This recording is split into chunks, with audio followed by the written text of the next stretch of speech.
Welcome to Covers His Puck Props with Jingles and Coco. And he's like, what's happening? I'm betting analyst Josh Ingles. He's 14. I don't think I updated 14, get it right. I know. Oh, reprimanded for that. 14-year NHL vet. Don't forget the lockout. Carlo Colaiacovo, man himself. All odds coming from Sports Interaction here, plus 1.125 units so far on the season. Wednesday, small slate, but 2 games, but a chance to look at all the markets. And before our quick intro there, we were discussing the merits of stat keepers taking shots off the board. What's your stance on it? Dating back to Willie Nylander on, what was that, Monday night? Yeah, I don't understand it, man. Like, I had the Will Nylander overshots 3.5. In the third period, he started with 3. And then in the end of the third period, when Matthews scored, he went all the way up to 6. And then when the goal went taken away, he went down to 2. And I'm like, what is going on here? How are his shots getting taken off of the board with this guy? And it just makes you wonder, like, who's really keeping count of these shots and whether or not they know there's a lot of action on one side. You can nuts. Nah, I will disagree with that. I played the game. I know what a shot on goal is. When the shot on goal when a guy shoots the puck and it hits the goal, it's a shot on goal. These guys are taking shots away. I don't get it. I know. There are. It's not an easy thing to score, I'm sure, but it's certainly fired up. It's certainly part of the variance with betting in shots on goal. And that's something we'll get to later today, which is blocked shots. That one's really subjective. You love that market. That one's really subjective. Just wait until you complain about that. Then you're really complaining about blocked shots.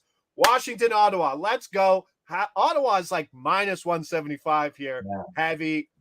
Heavy favorite looking at this game that maybe coming into the year you'd think it was, maybe if it was on neutral ice, it would be a coin flip, but not so much. Ottawa, pretty big fave here.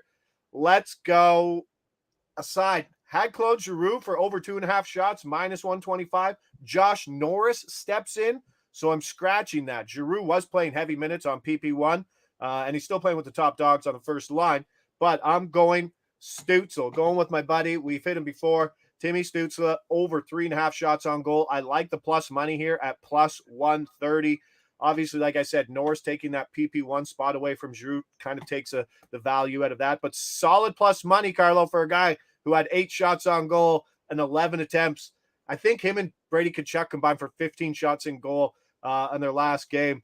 Minutes are up. Washington's given up 35 shots to Pittsburgh and another 40 to Calgary. And their 40% Fenwick means that they are significantly losing the unblocked shot on goal battle. This is what I like. This is what we are. But where do we stand, Carlo, with, they're a big favorite here. Ottawa, third home game of a 5-game homestand, like to start the season. Washington on the road for a 2-game set. Where is the value? What advantage does Ottawa have tonight to start the season pretty much? They played their first one in Carolina, but to start the season here on a 5-game home stretch on home ice. Did you just go Fenwick on me? Fenwick, yeah. Do you know what Fenwick? Do you know the difference between Corsi and Fenwick? No, I hate all those analytics. So please, they're shot attempts. They're really important. No, you're right. There's value to certain analytics, and clearly you've identified one of them. But look, I've been very impressed with Ottawa so far to start this season. You talked about how they opened up on the road. That game was in Carolina was 3-3 with a couple minutes left, and just a couple mistakes didn't go their way. Ultimately in the back of their net. Then they get home. They win their home opener. They follow that up with another impressive win against Tampa. I like everything Ottawa's doing. They're getting great goaltending. They're getting great contributions from a lot of their top players. I don't know about you, but I haven't liked anything what I've seen in Washington. I know they got a comeback win in last game. Still don't know how much Calgary outplayed them. So I'm going to ride with the hot streak here. I really like Ottawa's chances tonight to continue to stay hot. Their top guys are rolling. And for Stützle, I know he's got 3 points in 3 games, but man, he is like inches away from exploding, because of all the great chances he continues to get. And a lot of the reason why he continues to get that is because he's dynamic. He's dynamic with his speed. He finds himself in those scoring areas a lot because of his speed and his skill. And Ottawa just has a lot of good offensive players. And now you got to think too, in a Wednesday night game in Ottawa, doesn't really have the exciting feel to it, but they have their own excitement that they could celebrate. They got Josh Norris coming back, a guy that missed so much time. This could be another boost to their offense. And in doing so, you got to like the fact that their top players are still going to find a way to contribute. And Tim Stützle, again, you talked about all the shot attempts, you talked about all the shots on goal. I don't see how that stops tonight against a Washington team that just doesn't do anything to scare me with any, props that we may like. Yeah, gave up 35 to Pittsburgh, only had 19 themselves. Gave up 40 to Calgary, who's not a heavy shot team. There's not a lot to like about Washington right now, as you said. And just getting Josh Norris back, a guy you plug into PP1 center. Whoa. There you go. Very underrated spot there. So what I like about Stützle too is Stützle is the trigger man, right? Off the flanks on the power play. He's the guy that usually decides whether he's going to shoot it or whether he's going to pass it through the seam. And most of the time, right, he is a shooter mentality type of guy, and I don't see that stopping tonight. And plus money, it's pretty good value. We're paying like Willie Nylander moved to about -140, -145 for his over 3.5. Yeah. Stützle has the same role, kind of the same skill set. It's a good point by you. Plus 130. I'll take it in the game where they're a heavy favorite too. Also would take Darcy Kemper if he does start. Hasn't been confirmed yet at anything over 29.5. But you want the hot man. You want Brady Kachuk anytime goal plus 130 at Sports Interaction. That is the best price on the board. What are you seeing from Kachuk, who has 4 goals in his last 2 games? Yeah, I mean, what's there not to like from Brady Kachuk? This guy's leading in every possible way, like a leader should.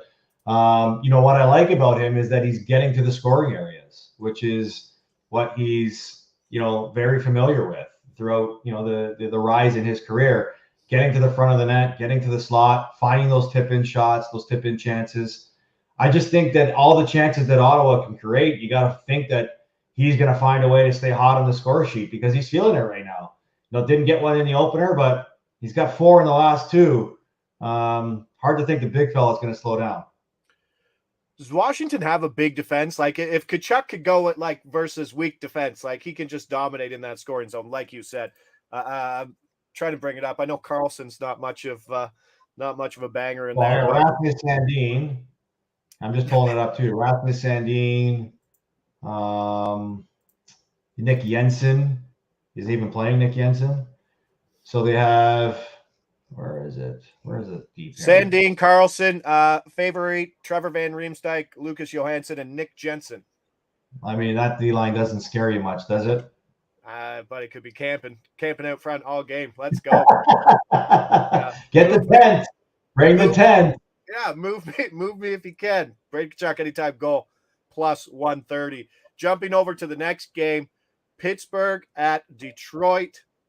Nationally televised game, TNT game of the night, bud. Do the players know that going into this is a nationally televised game?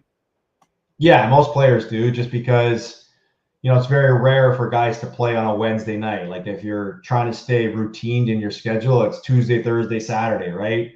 And if you play a Monday, Wednesday, Friday, even Sunday game, you're probably going to be playing on a night that not much of the rest of the league is playing in. So you think too, showing up to the rink with all the cameras and the setups and stuff like that, of what broadcast is it that you're playing on. So do the players really play differently because it's on a nationally televised game? No, I don't think so. It's, more of the fact that there's going to be more eyeballs on you. All right. I don't think Detroit's going to have many eyeballs on them all year, but I really like Detroit. Like when we're talking about Ottawa, Buffalo, and Detroit, I mean, Detroit's got to be in that evaluation. They're playing a better defensive brand of hockey than possibly the other 2 teams. And they're so far, I mean, James Reimer's not going to sit there and steal games all year, but I mean, so far so good. Mort Seider, over 2.5 block shots, bud, plus 130. I know you love niche markets. You love the block shots market. I don't know. I couldn't sit there and watch a game and just cheer for a guy to block a shot. I couldn't. You can't sit there and just step in front of it, Moritz. Come on. You know what? I never thought I'd be the guy either that would sit there and just cheer for shots on net on a goal when you've got an over goalie saves prop. Right? Yeah. I actually enjoy those. Those are fun. Those are fun. Yeah, the return on investment in watching the game is a little different, but this is the best price on the board. He leads the team 40% time on ice share, which is massive. He's starting to mature. He's starting to become bigger, stronger, and he can log those bigger minutes. Starting the majority shifts in the D zone, so that's a good check for the block shot market. PK1, that's another check. Yeah, absolutely. At least 3 blocks in each of his 3 games this year. Check, check, check. What makes a good shot blocker, Carlo? What are some things bettors should be looking for in this market, as you yourself were a block per game D man? Was I? Did you look up my career stats? Was I a block per game? I had to go look at your block shots, man. Wow. Yeah. I'm surprised you found that, because I absolutely hated blocking shots. Especially big old shin pads? They were medium sized, okay. But I didn't wear those the Hal Gill specials. Those, or the shot blockers on your skates. The players wear the shot blockers on your skates now. I could never wear those, because I was like one of those guys that I wanted to wear the least amount of equipment possible, because I just felt like the smallest piece I would add on to any piece of equipment, it would just make me feel heavier. So I tried wearing those blockers on my skates. I just couldn't do it. I'm like, you know what? I can't do it. My skates feel like cement boots as it is. I can't make them feel any heavier. I'll suck it up and just take the pain that comes with blocking a shot, which isn't fun, but you just accept it. And I wasn't a guy that was your go-to penalty killer. So, would I focus on making sure I would win my one-on-one battles? Would I focus on making sure that I would block a shot when I needed to block one? Yeah, absolutely. But look, the skill to blocking a shot is all about finding the right shooting lane to get yourself into. I used my stick a lot to block shots, to sort of take away the shooting lane and direct a shot either outside the guy's comfort zone, or you sort of, a lot of this is practice, is trying to understand the guys that you're playing against and know what type of moves they're going to make, whether they were guys that would shoot on the fly, guys that would toe drag and shoot.